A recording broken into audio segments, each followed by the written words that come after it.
this is another snake plant variant. Ito naman, sobrang green niya. Ang ganda ng pagka-green niya. Yan siya. So, green lang talaga siya. What happened here is nag-rot siya. So, ang ginawa namin, since nag-rot siya, so wala siyang mother plant kasi ito yung binili namin. So, nag-rot siya and then, pinapagate na rin lang ni husband sa water. So far, meron na siyang roots. Ayan. May roots na siya na dalawa. Ito, may isa na siyang root. So, I will leave it first for a few more weeks para dumami yung roots niya. And then, iti-transplant ko na rin to sa soil. So, this is also propagation by leaf for this snake plant. Ito namang variety na to, parang may sakit siya. Oh. Yan yung roots niya. Nakatanim siya sa cactus mix. Parang may sakit yung mga leaves niya. So, ang gagawin ko, ika-cut off ko yan and then ipapropagate ko by water. So, ito yung mga leaves na nakuha natin dun sa mother plant. So, ito yung mother plant. That's the mother plant. And, tinanggal natin yung mga leaves. Medyo nabubulok na. Yung mga nakuha natin na leaves. So, yung ibang leaf, may leaf na meron ng roots. So, ito may roots na to. Ayan. May root na siya. Tapos meron, ito pa. Mas madaming roots. So, ito, itatanim ko na to sa lupa.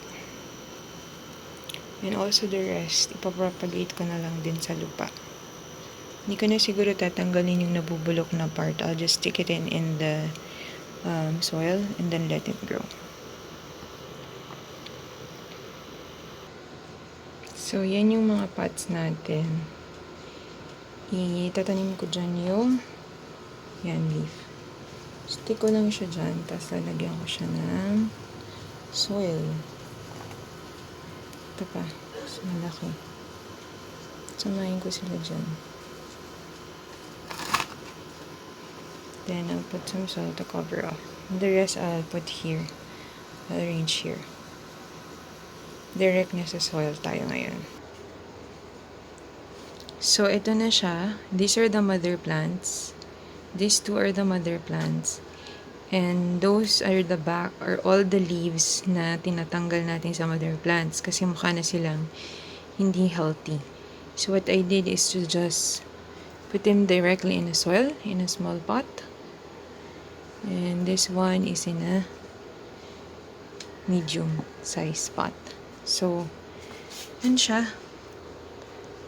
The mother and the leaf propagation in soil. Let's not forget to water this to make the soil wet. So, I use garden soil.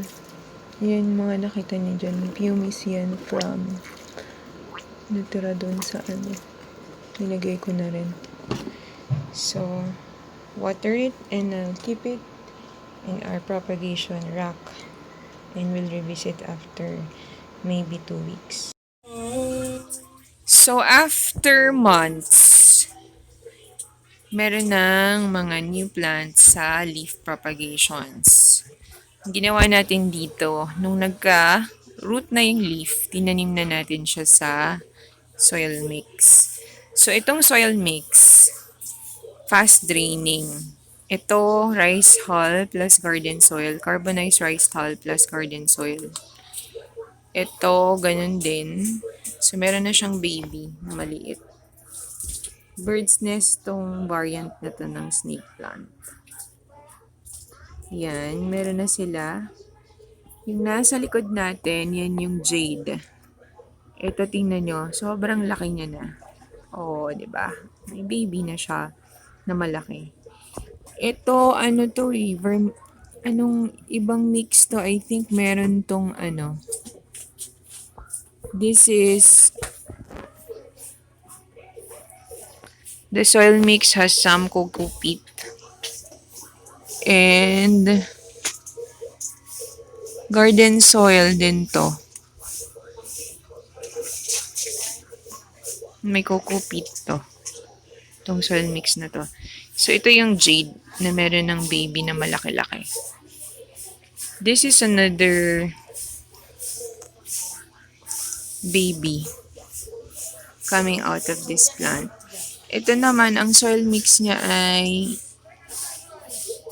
with pumice. So, itong mix na to, may pumice siya. Sa likod, wala pang lumalabas ng new plants. Same soil mix yan. Ito, ayan, meron ng mga new plants yung dito sa front natin. Ang soil mix nito ay carbonized rice hull tsaka garden soil. Tapos ayan yung mga babies niya. Meron na siyang mga babies. 1, 2, 3, 4 yung kita na babies niya. Ayan. So, actually, pwede kang you can save the snake plants by, kapag nag-root rot yung snake plant mo, pwede mo siyang i-save by propagating yung mga leaves niya. Then, in terms of the soil mix, kailangan lang fast draining yung soil mix. So, daming options. Garden soil with carbonized rice hull, pwede rin with pumice, pwede rin with, ito may coconut husk to eh. Coconut fibers. Basta kailangan fast draining. So, that's it. That's the update on our leaf propagations of Jade snake plant, Jade variant, and bird's nest. So, ito mostly bird's nest to. Yan. Thanks for watching and don't forget to subscribe to our channel. Hit that subscribe button in the Family Garden Adventures. And happy planting, keep safe, and bye!